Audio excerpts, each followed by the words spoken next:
los 40.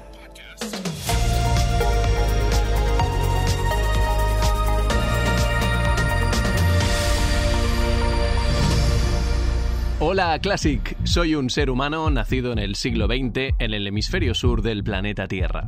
Mi nombre es Bruno Sokolovic, te escribo y leo esta carta desde el hemisferio norte en el año 21 del siglo XXI, para que viaje en el tiempo y el espacio hacia ti. Me propongo compartir contigo las reflexiones y preguntas de mi tiempo acerca de nuestro futuro, tu presente. Aquí y ahora, con las personas más brillantes de nuestro tiempo, imaginaremos cómo será el mundo en 2040.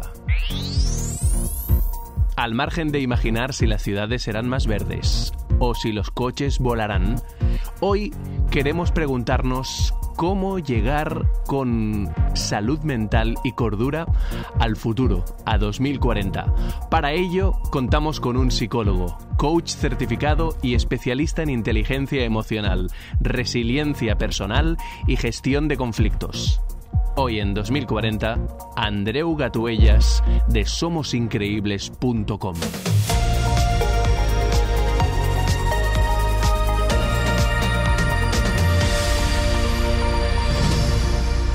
Muy buenas, ¿qué tal? Estamos en el futuro. Exacto. ¿Y cómo te lo imaginas? El futuro, pues mira, yo es que siempre he sido muy fan de la ciencia ficción y siempre digo, medio en broma, que lo malo de no ser un vampiro es que no podré vivir todo el tiempo que quiero vivir para ver todo lo que quiero ver y para leer todo lo que quiero leer y además también saber lo que ocurrirá en el futuro, ¿no? Pero espero que al 2040, amigo Bruno, sí que lleguemos tú y yo. Y espero que lleguemos bien, física y psíquicamente. Sí, y aparte son dos cosas que van de la mano, ¿eh? Cuerpo y mente son un sistema, son un solo sistema, son dos ruedas de la misma bicicleta. Por eso tenían tanta razón los helénicos cuando decían aquello de mens sana in corpore sano.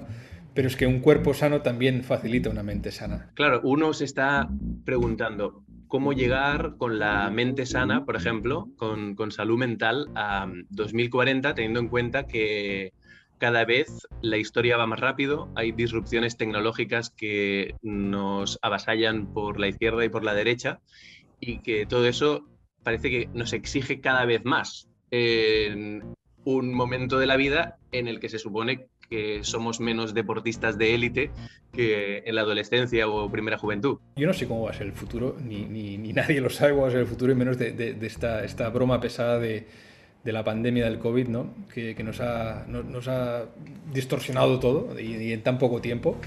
Yo no sé cómo va a ser el futuro y ni creo que nadie se atreva a decir cómo va a ser el futuro, pero lo que sí me atrevo a decir como psicólogo, humildemente, es que una capacidad o una competencia personal que será imprescindible para el futuro que nos espera y para el presente que estamos viviendo, es la capacidad dicho técnicamente sería de la resiliencia psicoemocional, pero dicho en llano, de mantener nuestra cordura, de no volvernos locos. La resiliencia en sí es la capacidad para, ante situaciones adversas, no romperse ante la adversidad, incluso crecer en la adversidad.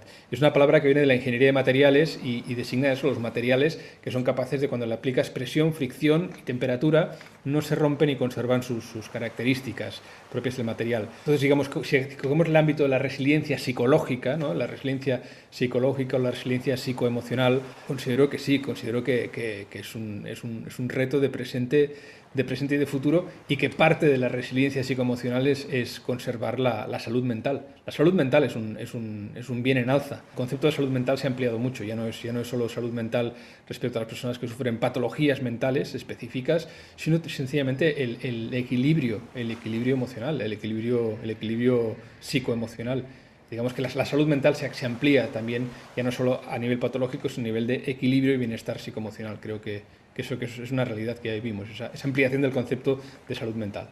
Tú siempre en las formaciones, terapias o incluso en los canales de redes sociales o en somosincreíbles.com compartes consejos o tips, en este caso para la resiliencia y la cordura y nuestra salud mental para que sea sostenible en el tiempo y lleguemos bien al futuro. ¿Nos darías algunas claves? Puedo ofrecer dos claves como digo, hay muchos resortes y muchas teclas que tocar a la hora de cultivar la resiliencia personal, la resiliencia psicológica, pero os voy a dar dos así como muy específicos y muy claros. La primera es algo muy simple, muy simple. Yo a veces digo que doy consejos aburridos porque son consejos de la abuela, pero son consejos que funcionan. El primer consejo es: suda 3 veces a la semana. Suda 3 veces a la semana. Por una razón muy sencilla. Digamos que cuando el cortisol es la neurohormona, es la sustancia química que va asociada a periodos de estrés prolongado, cuando estás agobiado, estresado, angustiado, con una ansiedad flotante durante tiempo, sencillamente durante el día, durante la semana, y tienes un nivel de ansiedad o de angustia más elevado de lo normal, a nivel plasmático, a nivel de sangre, a nivel del torrente sanguíneo, tienes el cortisol más elevado. El cortisol tiene cosas buenas y cosas malas. El cortisol es un neuromodulador, una neurohormona que lo que hace fundamentalmente es prepararte o para salir corriendo o para defenderte, con lo cual lo que hace es subir la presión arterial, sube la frecuencia cardíaca, sube la frecuencia respiratoria, incluso sube la tensión muscular. O sea, es algo que lo que te preparas para la acción, y muchas veces no estamos en acción, estamos delante de una maldita pantalla, ¿no? O benditas pantallas, pero bueno, a estas alturas quizá más malditas. Entonces, claro, es una sustancia que en periodos muy largos de tiempo pues no es buena para el organismo. Es como estás sobrecargando el organismo con una sustancia que en exceso no es buena. Es inflamatoria, por ejemplo, el cortisol, y provoca efectos secundarios. Muchas veces somatizamos el cortisol, ¿no? A nivel de, por ejemplo, las personas que tienen psoriasis, cuando están pasando por periodos de estrés y tienen el cortisol más alto, la psoriasis se aumenta por hablar de una sola psicosomatización, ¿no? Entonces, cuando tú sudas 3 veces por semana, o más, ¿no? Pero como mínimo 3 veces por semana, lo que haces es sudar el cortisol. El cortisol se suda. Hay dos maneras de expulsar rápido el cortisol en sangre y reducirlo, que es sudando o llorando. Llorando también se reduce el cortisol. No te diré llora 3 veces a la semana, que si quieres también, pero sudar 3 veces a la semana es muy interesante para mantener un nivel de cortisol adecuado en sangre y por tanto reducir la sensación interna de estrés. Además, cuando sudas, cuando haces algún tipo de ejercicio aeróbico, aumenta las endorfinas, que son opiáceos internos que te hacen sentir bien. La euforia del corredor, por ejemplo, esa gustera que te coge después de sudar, se debe a estos opiáceos internos, a estas endorfinas que generamos naturalmente. Y también una cosa interesante y curiosa, que es que cuando haces deporte de forma continuada, tienes más a tu disposición una proteína. Esto es curioso, no lo sabe mucha gente, un enzima, una cadena proteica, que es la BDNF, que resulta que esta cadena proteica facilita la neurogénesis, la regeneración neural, y te permite, por tanto, aumentar tus niveles de creatividad y de tu capacidad de tu memoria y tu capacidad cognitiva, porque ayuda a la regeneración neural en el sistema nervioso central, en el cerebro, sencillamente haciendo deporte. Por ejemplo, tienes tres cosas buenas. Reduces el cortisol, que es la neurohormona del estrés. A su vez aumentas las endorfinas, el opiáceo interno, y esa sensación de satisfacción, y a la vez estás facilitando tu capacidad cognitiva a través de la síntesis de esta proteína. En 2040, Andreu Gatuellas, psicólogo, coach certificado y especialista en inteligencia emocional, resiliencia personal y gestión de conflictos, nos está dando 2 claves para llegar con cordura y salud mental a 2040. La primera ya la sabemos: suda 3 veces, como mínimo, por semana, o llora. ¿Cuál es la segunda clave? Mantener el orden en tu vida, pero no un orden solamente físico, que también, o sea, mantener tu espacio ordenado, ¿no? Aquello que dicen, ¿no? Hazte la cama cada día, ¿no? No solo mantener un orden físico en tu espacio, en tu escritorio, en tu casa, sino fundamental también mantener un orden en tu vida a nivel de cómo te ordenas y te organizas el día. Creo que es fundamental para las personas, para la salud psicológica, levantarse a la misma hora, irse a dormir a la misma hora, organizarte el día, y tener cosas para hacer, marcarte pequeñas metas. De alguna manera, mantener una vida ordenada a lo largo de la semana ayuda muchísimo a la salud psicológica. Yo creo que es una necesidad básica del ser humano sentir que tiene un mínimo de control sobre el caos. Cuando sientes que no tienes control sobre el caos, esto es un factor de neurosis, es neurotizante, dicho de otra forma, es angustiante, crea ansiedad cuando sientes que no tienes control sobre el caos. Y en momentos de tu vida en que digamos, nadamos o nadas en la incertidumbre y en la sensación de vulnerabilidad, una forma de sentir que tienes un poquitín de control sobre el caos precisamente es ordenar tu vida, tener orden a lo largo del día. O sea, ¿qué hago por la mañana? ¿Qué hago a media mañana? ¿Qué voy a hacer? ¿Dónde voy a comer? ¿Qué voy a comer? Digamos, no de una forma obsesiva, obviamente, pero sencillamente tener unos ritmos durante el día y saber, pues, que, yo qué sé, me levanto a las 7:30, entonces desayuno tal, luego voy a trabajar a tal sitio, o empiezo haciendo esto. Yo incluso a veces les hago hacer un ejercicio a mis clientes, hago algún taller en una empresa y les hago hacer un ejercicio para ordenarse la semana, y cuando acaban el ejercicio les digo que nada, es un ejercicio de 10 minutos, y les digo, ¿qué ha pasado? ¿Qué ha cambiado? Y casi todos dicen más o menos lo mismo. Dices, ahora me siento aliviado porque siento que ahora tengo control sobre todo lo que tengo que hacer, ¿no? Y para mí la sensación de control y ese orden, ese ordenarse la vida y ordenarse las cosas es un factor fundamental para la salud psicológica y para la resiliencia personal. Orden, rutina, disciplina, ¿no? Están relacionadas sin llegar a un extremo, supongo, y son positivas. Que no sea algo obsesivo, pero Claro. sencillamente es no vivir en el caos. Pero una persona que en un momento dado lo está pasando mal a nivel psicológico, una de las peores cosas que le puede pasar es no tener ciertas obligaciones durante el día, no ponerse pequeñas metas o pequeños puntos digamos, no de anclaje, pero puntos de referencia durante el día. Incluso una persona mayor, ¿no? O sea, levantarse a una hora, ahora voy al mercado, ahora voy a no sé dónde, ahora voy a no sé dónde, después hago el café con no sé quién, ¿no? Y tener como ese un poquito de orden en el día es fundamental, fundamental.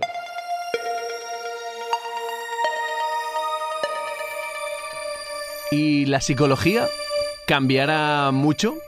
¿La terapia se normalizará? ¿Se hará mainstream? Creo que en el futuro las formas de intervención a nivel psicológico habrán evolucionado muchísimo. De hecho, hay ya nuevas técnicas que están en ciernes o que están muy en fase experimental, como por ejemplo la optogenética, una metodología para poder intervenir en ciertas partes muy concretas del cerebro que se ven afectadas por patologías muy concretas mentales, y poder intervenir con unas frecuencias de luz, onda lumínica, ¿de acuerdo? Y con unas frecuencias determinadas que son capaces de atravesar el cráneo. Tú puedes atravesar el cráneo de la persona con luz en una frecuencia determinada, y ahora está experimentando con ratones y están viendo que efectivamente con ciertas frecuencias de onda de luz puedes modificar, puedes intervenir, estimular o inhibir ciertas partes concretas del cerebro, lo cual también, así explicado, da un poquito de miedo, ¿no? Porque podrían, digamos, manipular tu cerebro con haces de luz, pero bueno, tienes que estarte muy quieto, también te lo digo, tampoco es tan fácil, pero se está empezando a experimentar con esto, y yo creo que en el futuro habrá ciertos tratamientos, como por ejemplo a través de la optogenética, que serán capaces de estimular o inhibir la acción de ciertos centros cerebrales concretos asociados a la depresión, asociados a la ansiedad o asociados a trastornos obsesivos compulsivos, y que realmente nos ahorraremos muchas pastillas, pero esto todavía está por pasar. Bueno, no sé, hoy estamos en el 2040, igual ya está pasando. Actualmente, y por experiencia, la mejor manera de intervenir el cerebro, el mejor bisturí para modificar el cerebro de una persona, es y sigue siendo la palabra. En una sesión de psicología o sencillamente en el día a día, en nuestra vida, nuestra experiencia, lo que vemos, lo que oímos, lo que pensamos, lo que aprendemos, nuestros hábitos, esculpen nuestro cerebro, o sea, modifican nuestro cerebro físicamente, lo modifican, digamos, las conexiones y refuerzan ciertos patrones neurales, etcétera, ¿no? Entonces, cuando con una persona, los psicólogos trabajamos con personas, a veces las personas se dan cuenta de cosas o llegan a conclusiones, como digo yo, hacen pequeños walas, dicen, anda, no había dado cuenta de esto, ¿no? A veces incluso lo ves en la cara del cliente, ¿no? Cuando le haces según qué pregunta, que te dice, ostras, esta pregunta es muy buena. No sucede siempre, ¿no? Pero en algunas sesiones sucede que el cliente, ¡pam!, da en ese punto, y en ese punto eres consciente de que el cliente está modificando ciertos patrones de activación neural que son correspondientes a según qué significados, qué creencias, qué formas de verse así, o de ver a los demás, o de ver el mundo. Y en ese sentido, la palabra sigue siendo la forma que tenemos los humanos, digamos, de modificarnos los unos a los otros a nivel cerebral, ¿no? O sea, cuando a alguien le ayudas a entender algo, o le ayudas a que pueda cambiar de idea o cambie de idea, todo eso modifica nuestro cerebro. En ese sentido, digo que la palabra sigue siendo uno de los mejores bisturíes para intervenir en positivo en nuestro cerebro.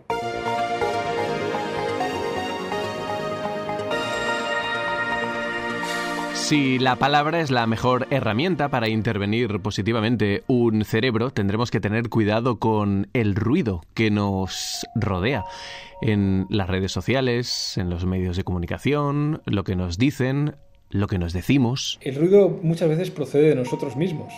No sé si te has dado cuenta, querido Bruno, pero el ruido muchas veces no procede solo de fuera, sino que procede de dentro, procede, como yo digo, de las historias que nos contamos. Y hoy, por ejemplo, estaba trabajando con una cliente y ha habido algo al final de la sesión que le he preguntado, digo, ¿qué te llevas de la sesión de hoy, no? ¿O para qué te ha servido? Y me dice, hoy me llevo que a veces, para tener un buen día, hay que querer tener un buen día.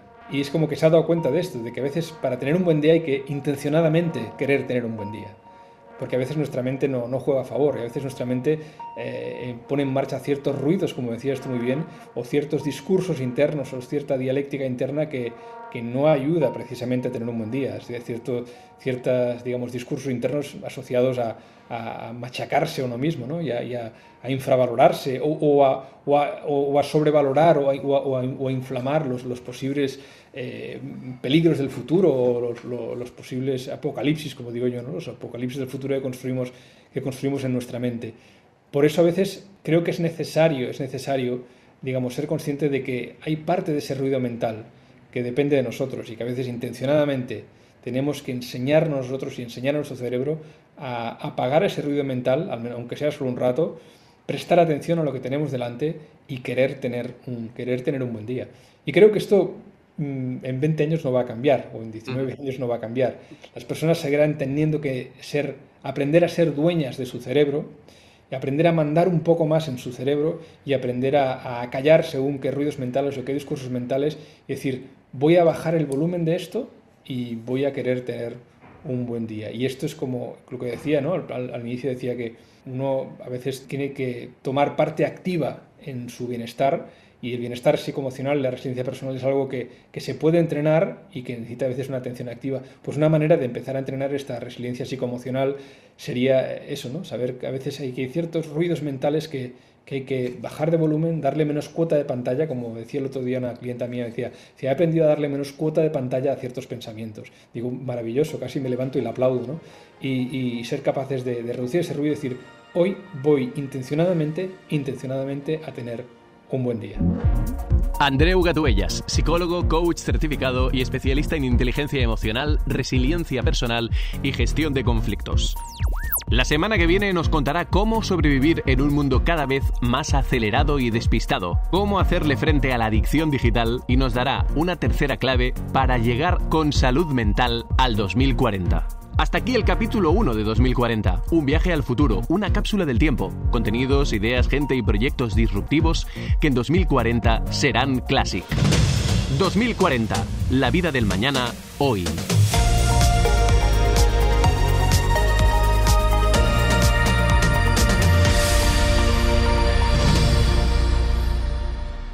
...2040...